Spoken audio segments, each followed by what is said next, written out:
but matter's huge when it comes to media. Oh, sure, of course. But that's the thing, the self-reinforcing nature of the bubble. And this is what's actually so interesting with these media bubbles is the people in these media bubbles are not breaking out. Like it's like they're getting deeper into the sort of collective psychosis that they indulge in. And part of it was getting excited about a candidate for which there was very little popular support for once you got outside of these, heavily blue states. Yeah. And so it's in a lot of ways, it's the most, obvious explanation in the world, which is just people just fundamentally did not like the direction the country was going in, and they were just fed up with it. There's also this very bizarre arrogance of people that were certain that Kamala Harris was going to win. Like I'm sure you've seen the viral video of this lady who's a political analyst who talks about going to the liquor store and buying a bottle of champagne. Oh, right. I saw that. Yeah, right. Yeah. Right. I don't want to show it. The poor lady. Getting rid of She's probably living in hell right now. Yeah. But on Blue Sky. On Blue Sky. She's probably on Blue Sky.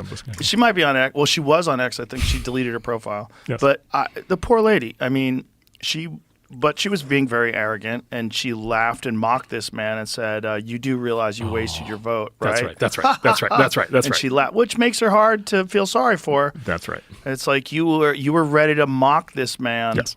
But in her eyes, it was all about reproductive freedom. Yeah. And she thought that was under attack under the Trump administration, and that women are going to stand up and they're going to stop that, because in her echo chamber, that was the case. Yeah. Everybody was they all agreed.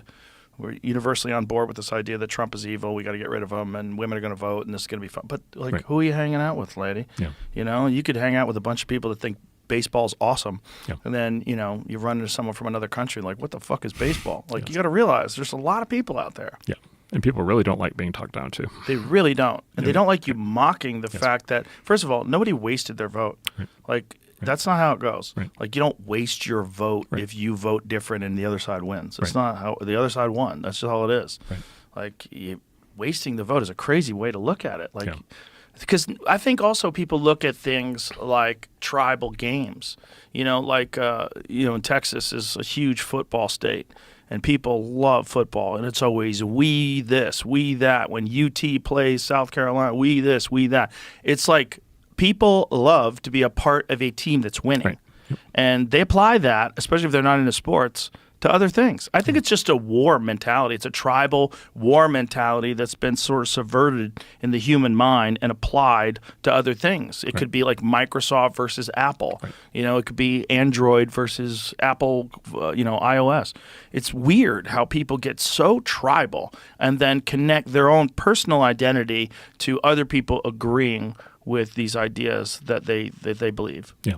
Yeah, I'd offer two thoughts. One is the Democrats for a long time were the big tent party. So the Democrats were the coalition of people who had very different points of view on things. And of course, famously, it's all the different identity groups and it's all the different, economic and unions and all these things. And Republicans were like the party of like rigidity, right? Mm-hmm. And just for whatever set of a lot of the woke stuff had a lot to do with it. Is it flipped to where at least today Trump's Republican Party is the big tent party.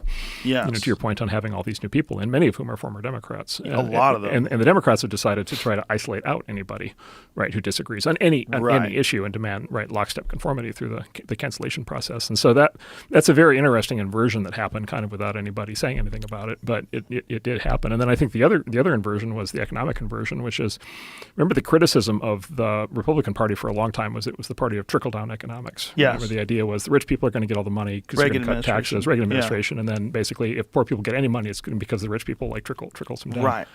I think that inverted to where the Democrats, especially in the last 4 years, became the trickle-down party, which was we're going to tax and we're going to collect all the money and give it to the government, and then we're going to let the government hand it out. Right, but they did it under the guise of tax the rich. They did it. Like they did it with this Robin Hood mentality. At least they expressed that publicly. Of course, that's how it starts. But then you end up with $35 trillion federal debt. You end up with this giant annual deficit, and then you end up with all this money being handed out, right? Handed out in all these grants and all these things, like just this like shower of money coming from the government. But of course, if the government's giving you money, it also means the government can take money away, right? Like if you're making somebody dependent on you because you're giving them money, then you have a tremendous position of power because you can make their life horrible by pulling the money away. Right. You can also control their ideology that way. 100%. Yeah. You own them. Like it's actually a form. It's on the spectrum to a form of like domination. Right. That should make us very uncomfortable. And so maybe that would be fine if the debt and the deficit didn't get out of control and inflation didn't get out of control, but it did. Mm-hmm. And then at that point, it's like, okay, this new kind of sort of tax and spend driven trickle down economics is clearly not sustainable. It's not going to work.